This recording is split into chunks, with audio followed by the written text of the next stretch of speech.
Hello student, welcome to Atul education. तो friend, इतने समय में मैं भी आप लोग को बहुत अच्छे से जान गया, आप लोग भी मुझे जान गए। मुझे पता था कि आप लोग जो थियरी क्वेश्चन है ना उसके आंसर मांगने वाले हो। इसीलिए आपको पता है जब इकोनॉमिक्स का आपका एग्जाम आज था ना, कल रात से ही मैं इसके थियरी क्वेश्चन को प्रिपेयर करना शुरू कर दिया था कि मुझे पता था आप लोग टैक्स के थियरी क्वेश्चन के डिमांड करोगे ही करोगे। और मैंने रात को जाग कर ये थियरी क्वेश्चन पूरा प्रिपेयर किया, क्योंकि लिखने में काफ़ी टाइम जाता है खोज कर लिखने में। तो इसलिए मैंने पूरा लिख कर पूरा नोट्स रेडी किया फ्रेंड, कि जिससे आप लोग को जो थियरी क्वेश्चन है टैक्स के उसमें आपके मार्क्स नहीं कटने चाहिए, आपको कुछ न कुछ मार्क्स मिलना चाहिए। और इसमें से कुछ एग्जाम में क्वेश्चन आएंगे ही आएंगे। तो इसलिए मैंने पूरा थियरी के नोट्स जो है प्रिपेयर कर दिया हूँ। कौन कौन से क्वेश्चन है, उसके अंदर क्या क्या आंसर, मैं आपको एक बार एक्सप्लेन करके बता देता हूँ, जिससे आपको पढ़ने में ईजी लगेगा, सिंपल लगेगा। आई होप आपको ये सब चीज़ें जो मैं आपको देता हूँ आपको यूजफुल आती रहेगी। फ्रेंड, बस मेरा आप लोग से रिक्वेस्ट है, यदि आपने चैनल को सब्सक्राइब नहीं किया तो चैनल को सब्सक्राइब कर लेना। और चलो हम लोग स्टार्ट करते हैं फ्रेंड, कि देखते हैं थियरी क्वेश्चन के अंदर क्या दिया हुआ है। लेकिन आप लोग बहुत मेहनत करवा दे रहे हो फ्रेंड। चलो हम लोग देखते हैं फर्स्ट क्वेश्चन। देखो क्या है यहाँ पे।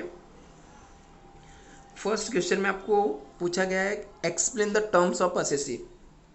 Explain the terms of assessee क्या होता है, असेसी के बारे में एग्जाम में पूछा जा सकता है। इसके पूरे एक्सप्लेनेशन मैं यहाँ पे लिख के दिया हूँ कि असेसी क्या होता है। Assessee assessee means a person by whom any tax or any other sum of the money payable under the act. ठीक है, असेसी मतलब वो पर्सन होता है जिसको इनकम टैक्स का अमाउंट पेमेंट करना रहता है।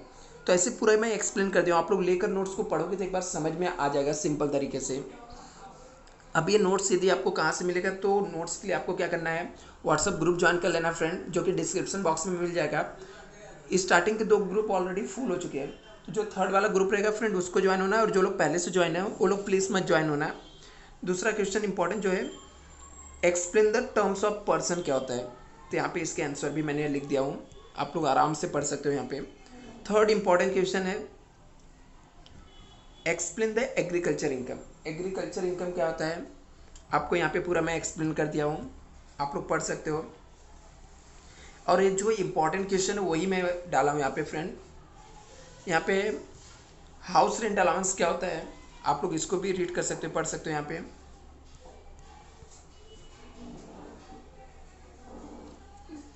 नेक्स्ट दिया है, एरियस ऑफ रेंट रिसीव और अनरियलाइज रेंट क्या होता है सब्सिक्वेंटली।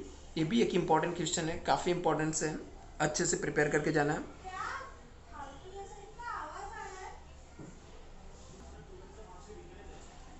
नेक्स्ट क्वेश्चन आपका है कि discuss the expenses that are express disallow while the computing the income under the head of profit and gain. Profit and gain के अंदर कौन कौन से खर्चे डिसअलाउबल होता है, जैसे यहाँ पे हम लोग का हो गया इनकम टैक्स डिसअलाउबल होता है, इंटरेस्ट ऑन कैपिटल डिसअलाउबल होता है। तो ऐसे जो जो एक्सपेंस रहते हैं वो आपको लिखना था। इसका मैंने आंसर नहीं लिखा क्योंकि मुझे लगा कि ये सब एक्सपेंस आपको पता रहेगा, अकाउंट्स ऑलरेडी आप लोग पढ़ते हो। नेक्स्ट यहाँ पे कि लॉन्ग टर्म कैपिटल गेन क्या होता है। तो लॉन्ग टर्म कैपिटल गेन के बारे में पूरा मैं यहाँ पे एक्सप्लेन कर दिया हूँ, आप लोग को एक बार रीड कर लेना है अच्छे से। यदि इन केस आपको कहीं पे भी नहीं समझेगा तो आप लोग मुझे कमेंट करना फ्रेंड, बताना, मैं ट्राई करूँगा आप लोग के जो भी प्रॉब्लम रहेगा उसको सॉल्व करने। और लास्ट तक आप लोग के साथ मैं बना रहूँगा, आप लोग बस अच्छे से प्रिपेयर करके एग्जाम में अच्छे से अटेंड करके आना है।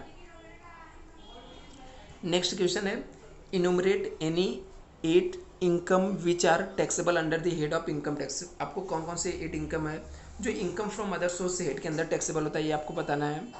तो मैंने यहाँ पे पूरा 8 हेड ऑफ इनकम लिख दिया हूँ। नेक्स्ट यहाँ पे है deduction in respect of the interest on loan. Interest on loan में क्या क्या डिडक्शन मिलता है, तो इसके भी पूरे मैं आपको लिख दिया हूँ कि क्या क्या डिडक्शन मिलता है, कौन सा मिलता है, ठीक है। नेक्स्ट यहाँ पे explain the 5 expenditure allowed under the head of 80C। 80C के अंदर कौन कौन से डिडक्शन अलाउड है वो आपको यहाँ पे दिया हुआ है, तो आप लोग पूरा पढ़ सकते हो। 5 पूछा तो मैंने 8 एडवांस लिख दिया।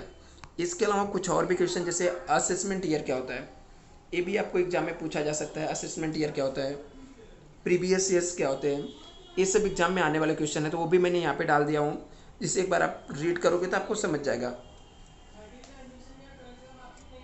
रेसिडेंशियल कंडीशन के लिए इंडिविजुअल का रेसिडेंशियल स्टेटस क्या होता है, ये आप एक बार इसको पढ़ लेना, ठीक है। स्टेटस क्या होता है, रेसिडेंशियल स्टेटस क्या होता है, कैसे आइडेंटिफाई करते हैं, उसके एक टर्म्स एंड कंडीशन क्या है रेसिडेंस के, ये भी एक इंपॉर्टेंट क्वेश्चन है। पूरा यहाँ पे टर्म्स एंड कंडीशन दिया हुआ, तो एक बार आप पढ़ोगे तो समझ जाएगा।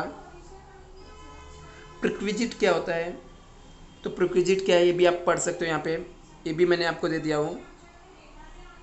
Deduction under the head of income from house property के अंदर क्या क्या मिलता है, जिससे आपका अच्छा सा प्रिपरेशन भी हो जाएगा। जैसे आपको पता है कि sum of 30% of annual net value पे हम लोग को डिडक्शन, स्टैंडर्ड डिडक्शन मिल जाता है।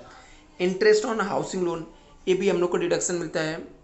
प्री कंस्ट्रक्शन में इंटरेस्ट कैलकुलेशन के अलग तरीके हैं, तो यहाँ पे पूरा आपको हर एक चीज़ यहाँ पे आपको मिल जाएगा, जो आपके एग्जाम के पॉइंट ऑफ व्यू से बहुत ही इंपॉर्टेंट रहेगा।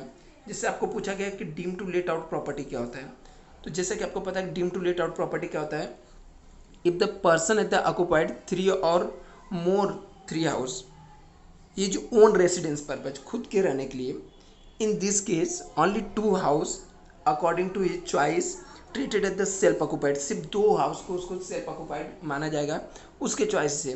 एंड रिमेनिंग प्रॉपर्टी को हम लोग let out, deem to be let out property मान लेते हैं। आगे यहाँ पे लिखा है कि house property and deduction are the applicable let out property under section 24 के अंदर अप्लीकेबल है।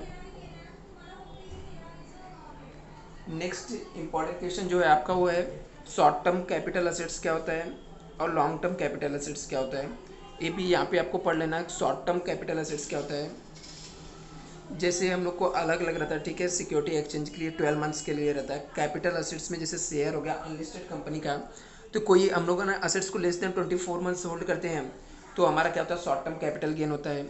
कैपिटल असेट्स इमूवेबल प्रॉपर्टी की बात करें, लैंड एंड बिल्डिंग, तो यदि 24 मंथ से लेस समय तक हमने होल्ड किया तो उसे हम लोग शॉर्ट टर्म कैपिटल गेन बोलते हैं। आगे capital asset then they other than the those mention in the above, छोड़ के गोल्ड हो गया जैसे सिल्वर हो गया, तो इसके लिए 36 मंथ से यदि कम होल्ड करते हैं तो इसे हम लोग शॉर्ट टर्म कैपिटल असेट्स बोलते हैं। तो उससे यहाँ पे कॉस्ट ऑफ ट्रांसफर एक्सपेंस क्या होता है, ऐसा भी आपको पूछा जाएगा कि कॉस्ट ऑफ ट्रांसफर एक्सपेंस क्या होता है। तो लिखा the item which are required to be deducted from the full value of consideration is to be expenditure incurred wholly exclusively connected, मतलब जैसे हम लोग ने सेल करते समय ब्रोकरेज भर दिया, ये सब हमारा क्या होता है ट्रांसफर एक्सपेंस होता है। तो इसको आपको क्या करना रहता है, जो फुल वैल्यू रहता है ना कंसिडरेशन का, उसमें से आपको लेस कर देना होता है, क्योंकि वो पैसा आपको नहीं मिल रहा है, उसमें से आपने टैक्स भर दिया, ब्रोकरेज भर दिया, कमीशन भर दिया, कमीशन हो गया, कमीशन ब्रोकरेज हो गया, स्टैम्प ड्यूटी हो गया, रजिस्ट्रेशन चार्जेस हो गया, अमाउंट पेड टू टेनेंट हो गया, ठीक है, vacant of the handing over the possession of the capital assets हो गया, या हम लोग को लीगल एक्सपेंस हो गया, pre acquisition preparation of conveyance deed हो गया, एक्सपेंसेस ऑफ ट्रेवल्स हो गया, कनेक्शन विद ट्रांसफ़र। तो ये सब जो एक्सपेंस होते हैं ना, ये सब कॉस्ट ऑफ ट्रांसफ़र के एक्सपेंस होते हैं। तो इसको एक बार पढ़ लेना, एक्सप्लेन कर देना एग्जाम में। तो फ्रेंड ये मोस्ट इंपॉर्टेंट आपके जो थियरी क्वेश्चन है वो मैंने आपको एकदम रेडी कर दिया हूँ फ्रेंड। इस पीडीएफ के लिए आप लोग ग्रुप में ज्वाइन हो जाओ, मैं आप लोग को भेज देता हूँ। फिर भी यदि आपको कुछ डाउट रहे तो आप लोग मुझे कमेंट करके बताइए, मैं आपको ज़रूर बताऊँगा। Thank you so much friend.